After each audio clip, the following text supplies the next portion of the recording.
무진격으로 신앙 고백하시겠습니다.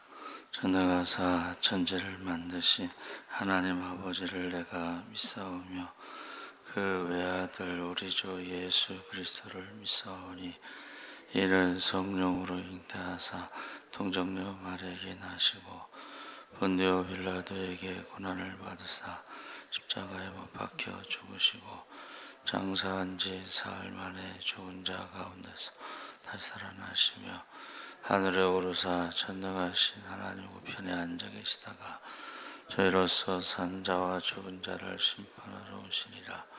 성령을 믿사오며 거룩한 공여 성도가 서로 교통하는 것과 죄를 사하여 주시는 것과 몸이 다시 사는 것과 영원히 사는 것을 믿사옵나이다. 아멘. 찬송가 204장 찬송하시겠습니다.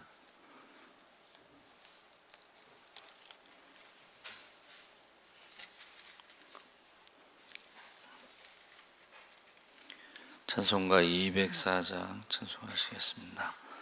주의 말씀 듣고서 준행하는 자는 반석 위에 터닫고 집을 지음 같아 비가 오고 물나며 바람 부딪혀도 반석 위에 세운 집 무너지지 않네. 잘 짓고 잘 짓세 우리 집 잘 짓세 만세 반석 위에다 우리 집 잘 짓세 주의 말씀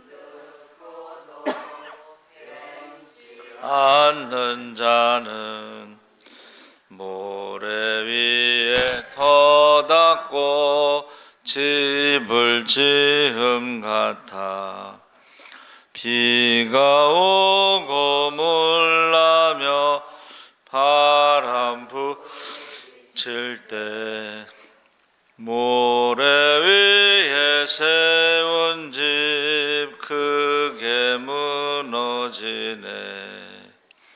잘 짓고 잘 짓세 우리 집 잘 짓세 만세 반석 위에다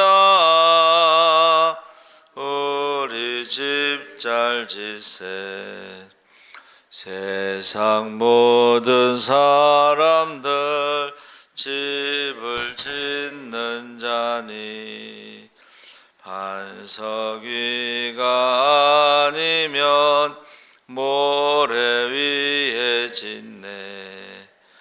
우리 구주 오셔서 지은 상을 줄 때 세운 공로 따라서 영영 상 벌 주리. 잘 짓고 잘 짓세 우리 집 잘 짓세 만세 반석 위에다 우리 집 잘 짓세. 아멘. 하나님 말씀은 열왕기하 22장 8절에서 13절 말씀을 보겠습니다. 구약성경 600쪽에 있습니다.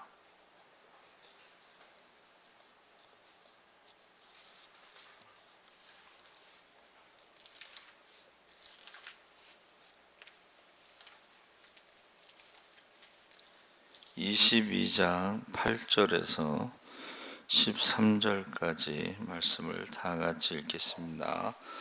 대제사장 hil기야가 서기관 사반에게 이르되 내가 여호와의 성전에서 율법책을 발견하였노라 하고 hil기야가 그 책을 사반에게 주니 사반이 읽으니라. 서기관 사반이 왕에게 돌아가서 보고하여 이르되 왕의 신복들이 성전에서 찾아낸 돈을 쏟아 여호와의 성전을 맡은 감독자의 손에 맡겼나이다 하고, 또 서기관 사반이 왕에게 말하여 이르되 제사장 hil기야가 내게 책을 주더이다 하고, 사반이 왕의 앞에서 읽음에 왕이 율법의 책을 말을 듣자 곧 그의 옷을 찢으니라. 왕이 제사장 hil기야와 사반의 아들 아히감과 미가야의 아들 악볼과 서기관 사반과 왕의 시종 아사에게 명령하여 이르되 너희는 가서 나와 백성과 온 유다를 위하여 이 발견한 책의 말씀에 대하여 여호와께 물으라. 우리 조상들이 이 책의 말씀을 듣지 아니하며 이 책에 우리를 위하여 기록된 모든 것을 행하지 아니하였으므로 여호와께서 우리에게 내리신 진노가 크도다. 아멘. 할렐루야. 네, 좋은 아침입니다. 잘 오셨습니다. 감사합니다. 요시야의 종교개혁이라는 말씀으로 제목을 가지고 말씀을 나누려고 합니다. 여호수아에서부터 열왕기하에 이르는 신명기를 기록한 그 역사가들의 그 신학이 두드러지게 나타나는 것이 열왕기하입니다. 그래서 신명기 사가가 이상적인 왕으로 평가하고 있는 요시야 왕의 즉위시에 일어난 율법책의 발견과 이에 따른 개혁과 관련되는 것이 본문인데, 요시야 왕의 아버지 암몬, 할아버지 므낫세는 그 히스기야의 종교 개혁이 완전히 우상 숭배로 바뀌는 47년 동안 바알 숭배에 집중했죠. 그런데 요시야가 그 종교 개혁을 한 것은 율법책을 발견하고 그 율법책을 읽고 철저하게 회개를 합니다. 그래서 그 이상적인 왕이라고 하는 것은 다윗의 길로 걸어간 왕, 그리고 하나님 말씀대로 좌로나 우로나 치우치지 않은 왕을 말하는데, 그 중에 요시야가 최고, 이제 영어로 말하면 최상급의 왕이 요시야입니다. 그래서 제가 이제 생각할 때는 유다가 멸망하기 전에 마지막 기회를 주셨는데, 우리가 이 말씀을 보면은 요시야 왕은 철저하게 회개합니다.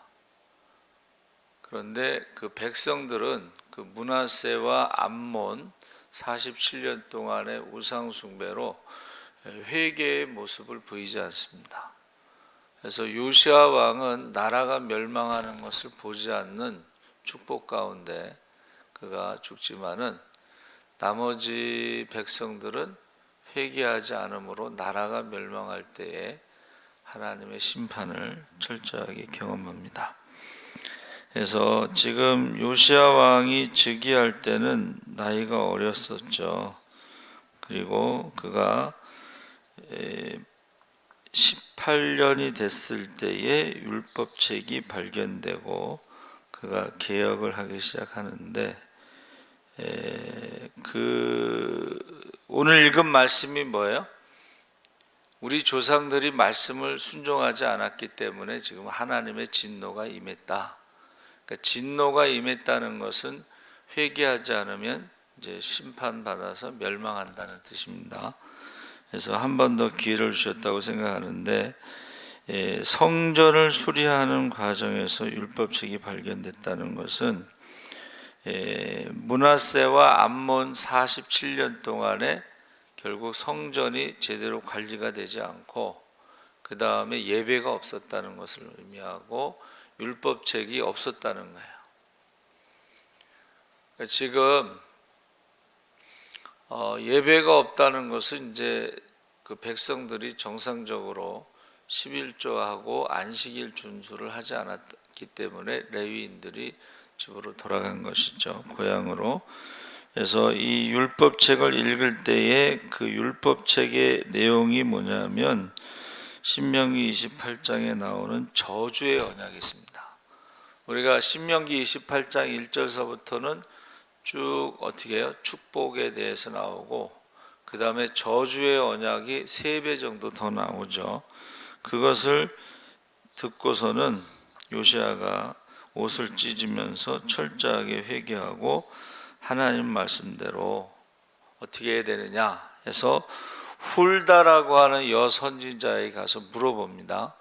그 훌다라는 여선지자는 성경에 그 미리암과 훌다와 또 몇몇 한두 명 이렇게 3명 정도 드보라 뭐 이렇게 해서 여선지자가 많지 않은데 그 중에 한 명이죠.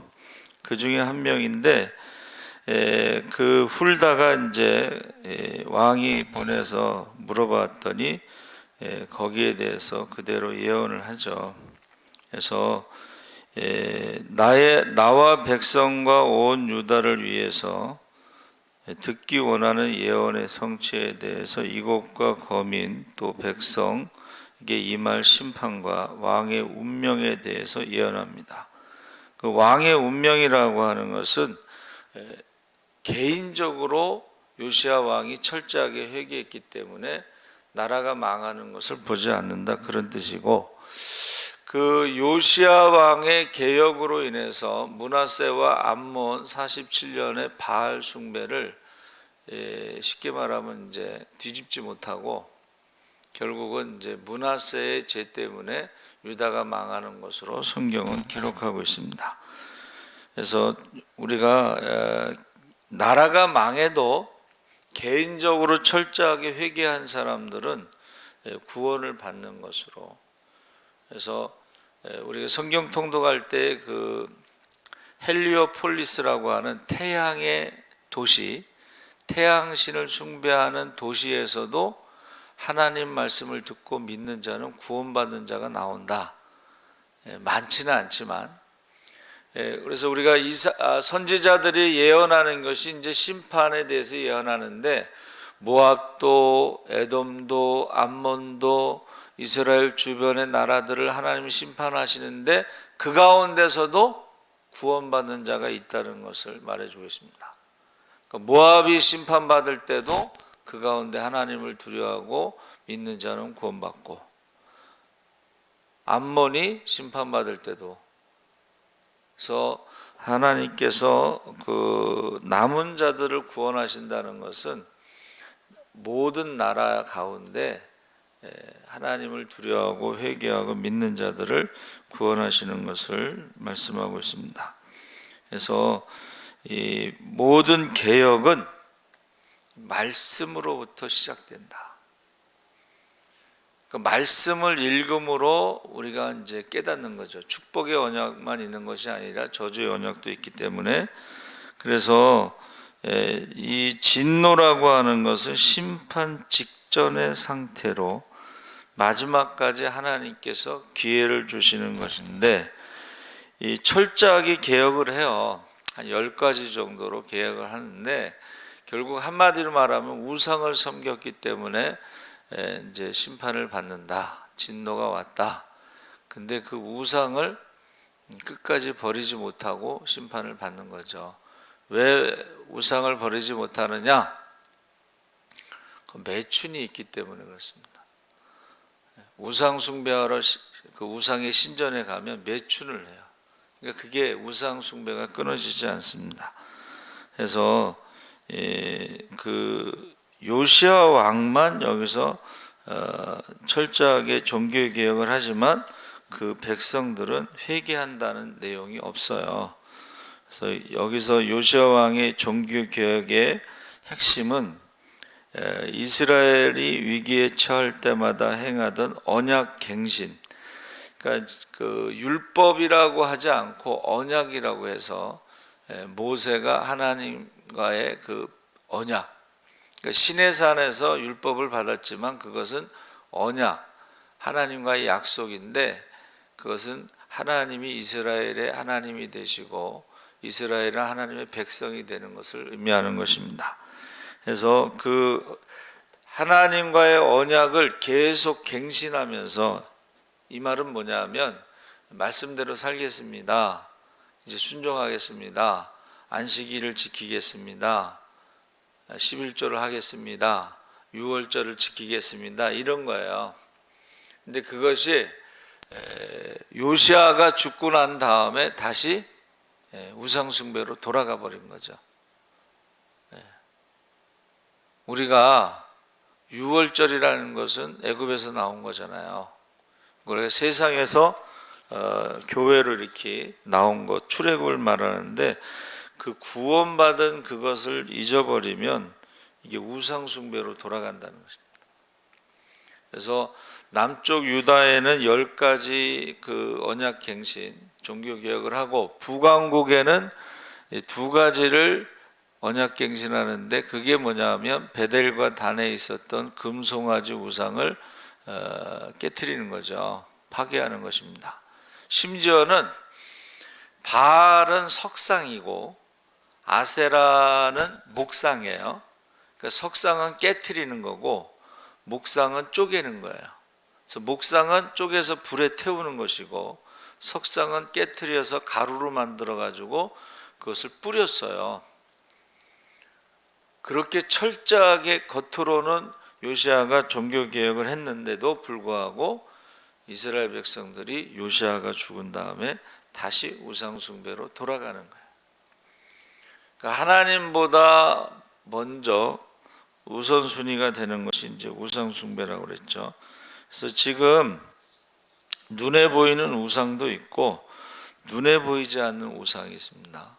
그게 이제 마지막 때의 맘모니즘에서 이 물질, 돈을 하나님보다 더 섬기는, 돈과 하나님을 두 주의를 섬길 수가 없는데 마지막 때에는 이 물질이 신이 되고, 두 번째는 헤도니즘이라고 해서 쾌락주의, 그러니까 시간과 돈이 많으면서 사람들이 어떤 즐거움을 찾는다는 거예요. 근데 이 즐거움이라는 것은 중독이 있어가지고 그것에서 벗어나기가 쉽지 않습니다. 이 중독이나 이런 것을 우상숭배로 보는 것입니다. 그래서 하나님이 없다 하고 돈으로 신을 삼고 살다 보면 이게 이제 돈 문제가 막히고 그러면은 이제 젊은 사람들이 자살을 하는 거죠. 그래서 원래 그 일본에서부터 그 카드, 신용카드를 일본에서 막 많이 발급을 했어요. 근데 그게 이제 외상은 뭐 소도 잡고 공짜는 뭐 양제문들로 마신다고 일본에서 신용카드가 많이 발급되면서 나중에 젊은 사람들이 신용불량자로 있다가 자살하는 게 많았어요. 근데 우리나라도 노무현 대통령 때 신용카드를 많이 발급했어요. 근데 일본을 따라가는 거예요. 그러니까 제주도에서 한 달 살기 가족서부터 시작해서 뭐 인천대교에서 뛰어내린 20대 여성으로부터 해서 이게 이 신용카드가 굉장히 문제가 되고 있다는 것을 우리가 알 수가 있습니다. 그래서 그 한마디로 말하면 구약의 모든 종교개혁의 핵심에는 우상숭배예요. 그리고 유월절을 지키지 않았다는 것을 말합니다. 예배가 없어지는 거죠. 그러니까 지금 우리도 지금 코로나를 핑계로 대고서 예배를 드리지 않는 사람들이 있는데 그것이 굉장히 큰 문제죠. 하나님을 떠난 거죠. 하나님을 떠나면 이제 돈이 신이 돼서 우상 숭배하면서 살다 보면 돈이라는 것이 있다가도 없고 없다가도 있기 때문에 문제가 생겼을 때에 극단적인 선택을 하게 됩니다. 그러니까 유대인들이요, 뉴욕에서 부동산 3분의 1은 부동산을 투자하고 절대 팔지 않는데요, 3분의 1은 달러에 투자하고 3분의 1은 주식에 투자한다 그랬는데 오늘 신문에 보니까 달러가 강세다 뭐 이렇게 나왔어요. 그래서 참 유대인들이 굉장히 지혜롭구나 하는 것을 알 수가 있습니다. 그러니까 분산 투자를 한 거죠. 그래서 6월절 준수가 개혁의 이제 핵심이 돼버렸고, 그것이 처음에는 지켜졌어요. 그런데 요시아가 죽고 난 다음에는 그것이 없어져 버렸습니다. 그래서 지금 역사의 암울한 현장에서 발견된 말씀 앞에 회개하고 말씀에 순종하여 철저한 개혁을 실행함으로 종교개혁의 원리를 보여준 왕이 요시아입니다. 왕으로부터 철저하게 회개하고, 그것이 원리죠. 그래서 개혁은 말씀으로 시작된다고 그랬고, 그래서 먼저, 그러니까는 그 말씀이 일찍 발견됐으면 요시아 왕이 종교 개혁을 할 만한 준비가 안 됐을 것이다. 그래서 왕이 어려서 왕이 됐지만 이제 18년 정도 지나고 나서 말씀을 받아들일 준비가 되고 개혁을 할 준비가 됐다, 이렇게 말하고 있습니다. 그래서 개혁은 말씀에 대한 철저한 순종을 통해서 이루어진다. 지도자의 순종을 통해서 시작된다. 그래서 우리가 하나님 말씀을 정말 주야로 묵상하는 것이 왕의 기본적인 거예요. 왕은 머리맡에 하나님 말씀을 필사해서 주야로 묵상하고 좌로나 우로나 치우치지 않고 다윗의 길로 가는 것이 가장 이상적인데, 그것이 요시아 왕이라는 것입니다. 그러니까 요시아 왕을 최고의 이상적인 왕, 다윗에게 가장 가까운 왕으로 평가하는 거죠. 그래서 저와 여러분도 하나님 말씀을 가까이 하시기 바랍니다. 하나님을 가까이 하는 것이 내게 복이다. 그 하나님을 가까이 하는 것이 말씀을 가까이 하는 것이에요. 우리 어제 11시 예배 말씀에도 경청에 대해서 쉐마, 들으라, 이 말은 듣고 실천하는 사람이 세상에서도 성공합니다. 우리가 하나님을 사랑하고 마음을 다하고 뜻을 다하고 목숨 힘을 다해서 하나님을 사랑하고 하나님 말씀을 듣고 실천하는 사람이 성경에 나오는 축복을 받는 것입니다.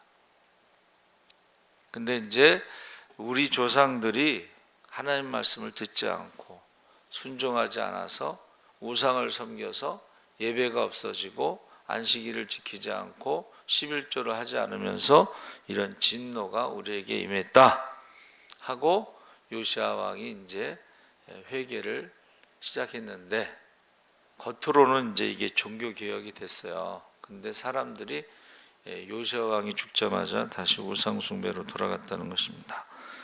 그래서 이 개혁이라는 것은 암담한 현실 속에서 하나님의 은혜를 사모하며 마지막까지 순종하는 것이다. 개혁은 그리 아니하실지라도 하는 고백을 동반하는 것이다. 그래서 요시아 왕이 유다의 마지막 하나님 주신 기회였는데, 개인적으로는 철저히 회개했는데 나라는 그렇게 하지 않은 것을 알 수가 있습니다. 그래서 이 진노라고 하는 것이 히브리어로 해마라고 그랬는데, 이건 뜨겁다 이런 뜻으로 열을 내는 그 독을 의미한다 그랬어요. 열을 일으키는 독. 그러니까 하나님께서 진노하신다는 것은, 그러니까 하나님은 질투하시는 하나님이시죠. 그렇죠? 하나님이 시내산에서 언약하실 때는 나는 이스라엘의 남편이고 이스라엘은 나의 아내다. 그런데 이스라엘이 아내 된 자로서 우상을 섬기는 것은 영적인 간음이다. 그리고 하나님은 질투하시는 하나님이시다. 사랑하신 만큼 하나님의 질투가 맹렬한 거죠. 그래서 22장 13절에 너희는 가서 나와 백성과 온 유다를 위하여 이 발견한 책의 말씀에 대하여 여호와께 물으라. 우리 열조가 이 책의 말씀을 듣지 아니하며 이 책에 우리를 위하여 기록된 모든 것을 준행치 아니하였으므로 여호와께서 우리에게 바라신 진노가 크도다.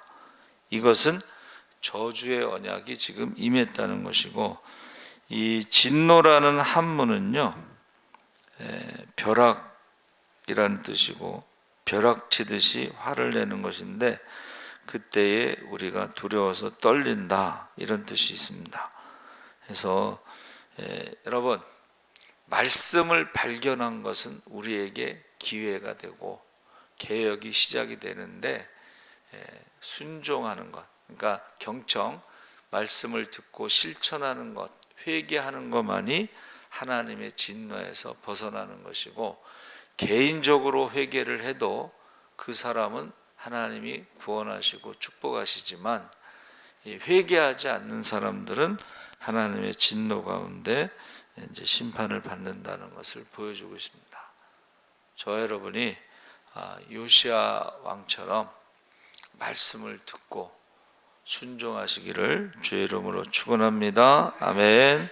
살아계신 하나님 아버지, 이제 유다가, 므낫세가 45년 동안, 암몬이 2년 동안, 이제 47년 동안 우상을 섬겼습니다.